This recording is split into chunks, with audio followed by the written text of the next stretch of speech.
हम लोगों ने कुछ सेल के बारे में पढ़ा था और उस सेल के बारे में आपको बताया गया है कि इलेक्ट्रोड विभव, मानक इलेक्ट्रोड विभव, ये तीनों डिफिनेशन हम अपनी पिछली थ्योरी क्लासेस में आपको बताए थे। ठीक है, उन थ्योरी क्लासेस में सुन लीजिए इलेक्ट्रोड क्या है, एक बार रिवीजन हम कर देते हैं आपका कि किसी दुर्बल विद्युत अपघट्ट के विलयन में जब हम किसी धात की छड़ को डीप करते हैं या डुबोते हैं तो धात की छड़ इलेक्ट्रोड का काम करती है। यह इलेक्ट्रोड दो होते हैं, एक एनोड होता है, एक कैथोड होता है। एनोड को हम एनोड इलेक्ट्रोड पर ऑक्सीडेशन की क्रिया होती है जिसको ऑक्सीकरण बोलते हैं। कैथोड पर रिडक्शन की क्रिया होती है जिसे हम अपचयन बोलते हैं। इन्हीं इलेक्ट्रोडों के मध्य में हम धारा प्रवाहित करते हैं या विद्युत अपघट्ट करते हैं। ये दोनों अर्ध क्रियाएं, इसको अर्ध सेल बोलते हैं। अर्ध सेल, ये भी अर्ध सेल है, अर्ध सेल। इन दोनों अर्ध सेलों को जब हम मिक्स करते हैं, मिलाते हैं, तो हमारा एक कंप्लीट सेल का निर्माण होता है। वह कंप्लीट सेल रिडॉक्स सेल कहलाता है। वह कंप्लीट सेल रिडॉक्स रिएक्शन कहलाता है या रिडॉक्स सेल। इन्वर्टर की बैटरी हो, उसमें भी एनोड और कैथोड होते हैं। दूसरी परिभाषा आपको बताई गई थी पिछली बार हमारे YouTube वीडियो पर। इलेक्ट्रोड विभव क्या है? किसी भी विद्युत अपघट्ट के जलीय विलयन में किसी धात, जो धात का इलेक्ट्रोड होगा उसी धात का इलेक्ट्रोलाइटिक सॉल्यूशन भी होगा। जब हम किसी विद्युत अपघट्ट के जलीय विलयन में किसी धात की छड़ को डुबोते हैं तो धात और विलयन के मध्य जो विभव उत्पन्न होता है वह इलेक्ट्रोड विभव कहलाता है। इसको हम ई से रिप्रेजेंट करते हैं, ई से व्यक्त करते हैं। तीसरी डेफिनेशन बताई गई होगी कि मानक इलेक्ट्रोड विभव, जिसको E0 से व्यक्त करते हैं, किसी भी धात की छड़ को उसी धात के लवण के विलयन में 25 डिग्री सेंटीग्रेड ताप पर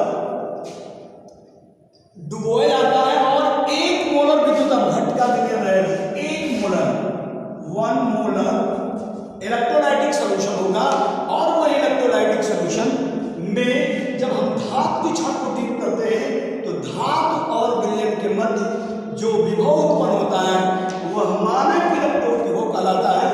इसको E0 से व्यक्त करते हैं। ठीक है, अब देखिए आता है हमारा टॉपिक इलेक्ट्रोकेमिकल सीरीज। इस इलेक्ट्रोकेमिकल सीरीज की पहले डिफिनेशन, परिभाषा क्या है?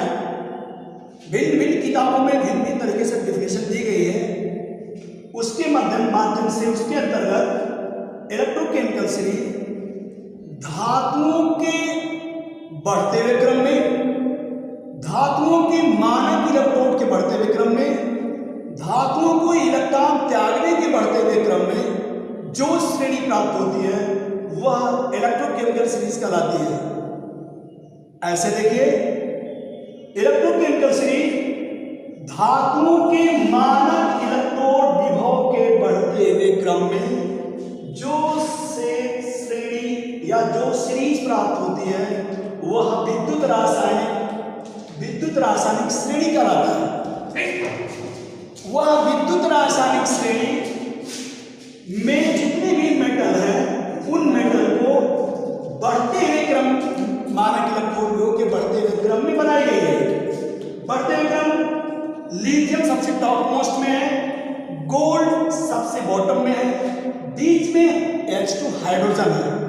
ये हाइड्रोजन दोनों काम करता है और लिथियम और गोल्ड, ये लिथियम और ये गोल्ड, इसका मानक इलेक्ट्रोड विभव E0 -3.20 है। गोल्ड का मानक इलेक्ट्रोड विभव +2.302 है। हाइड्रोजन का मानक इलेक्ट्रोड 0 0 है। अब इसके रासायनिक गुणों को जब हम अध्ययन करते हैं, इसकी विशेषताएं क्या है, इसके कैरेक्टर क्या है, उन कैरेक्टर के अंतर्गत पहली पॉइंट ये है कि मानक इलेक्ट्रोड विभव के बढ़ते हुए क्रम में इन धातुओं को व्यवस्थित किया गया है। इनकी क्रियाशीलता देखनी है, इनकी अपचायक क्षमता देखनी है, और अपचायक क्षमता के अलावा इनके आक्षिकारक गुण क्या है, और इन आक्षिकारक गुणों के आधार पर हम इनकी विशेषताओं का वर्णन करते हैं। पहला पॉइंट क्रियाशीलता, रिएक्टिविटी,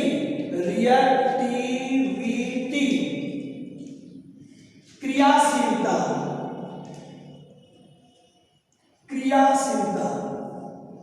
क्रियाशीलता का आधार को देखा गया है। उसके आधार से उसके जानने से पहले हमको धातु और अधातु के बारे में जानकारी होगी, जानना चाहिए। धातु अपचायक का काम करती है। धातुएं वे होती हैं जो इलेक्ट्रॉन का त्याग करती है, और जो धातु इलेक्ट्रॉन का त्याग करती है वह प्रबल अपचायक होती है या अपचायक का काम करती है। और अधातुओं का गुण है इलेक्ट्रॉन गेन करना, और इलेक्ट्रॉन जो ग्रहण करता है वह आक्षिकारक का काम करता है। यहाँ पर भी अगर बताते हैं दूसरी परिभाषा में, तो यह जो इलेक्ट्रोकेमिकल सीरीज बनाई गई है यह मानक इलेक्ट्रोड विभव के बढ़ते हुए क्रम में बनाई गई, एक पॉइंट। दूसरी पॉइंट अपचायक क्षमता के घटते हुए क्रम में है, क्योंकि इसकी इलेक्ट्रॉन लूज करने की टेंडेंसी सबसे ज्यादा है। इसका मानक इलेक्ट्रोड विभव जिसका जितना अधिक होगा उसकी इलेक्ट्रॉन रिलीज करने की क्षमता टेंडेंसी उतनी ज्यादा होगी। अतः विद्युत रासायनिक श्रेणी में लिथियम टॉप मोस्ट में इसलिए रखा गया है कि इसकी इलेक्ट्रॉन त्यागने की क्षमता ज्यादा है, अतः यह प्रबल अपचायक है और यह सबसे ज्यादा क्रियाशील होगा। अगर ये प्रबल अपचायक है, इसका मानक इलेक्ट्रोड विभव पॉजिटिव है, मैक्सिमम है, तो जिसका जितना कम इलेक्ट्रोड विभव होगा उसकी क्रियाशीलता उतनी ज्यादा होगी, और जिसका जितना अधिक मानक इलेक्ट्रोड विभव होगा उसकी क्रियाशीलता इतनी बहुत ज्यादा कम होगी। ये तो प्रबल अपचायक हुआ और ये दुर्बल अपचायक हुआ। लेकिन जब हम चलते हैं आक्षिकारक पढ़ने के रूप में विद्युत रासायनिक श्रेणी में, यह दुर्बल आक्षिकारक होगा और यह प्रबल आक्षिकारक होगा। इसकी क्षमता इलेक्ट्रॉन त्यागने की बहुत ज्यादा है, तो अधातुओं का काम है इलेक्ट्रॉन को गेन करना, इलेक्ट्रॉन लेना नहीं। इसलिए इसकी जो अपचायक क्षमता ज्यादा है, मानक इलेक्ट्रोड विभव कम है। इसकी अपचायक क्षमता जो है कम है, मानक इलेक्ट्रोड विभव ज्यादा है। ठीक इसके अपोजिट हम बोलेंगे, यह प्रबल आक्षिकारक है और यह दुर्बल आक्षिकारक है। इसकी इलेक्ट्रॉन लेने की टेंडेंसी सबसे कम है, मानक इलेक्ट्रोड विभव कम है। इसकी इलेक्ट्रॉन गेन करने की प्रवृत्ति ज्यादा है, इसलिए इसका मानक इलेक्ट्रोड विभव ज्यादा है। इसके अंतर्गत इसके बहुत सारे रासायनिक गुण, हाइड्रोजन ये आक्षिकारक और अपचायक दोनों का काम करता है, इसलिए इसका मानक इलेक्ट्रोड विभव यहीं से पॉजिटिव शुरू हो जाता है।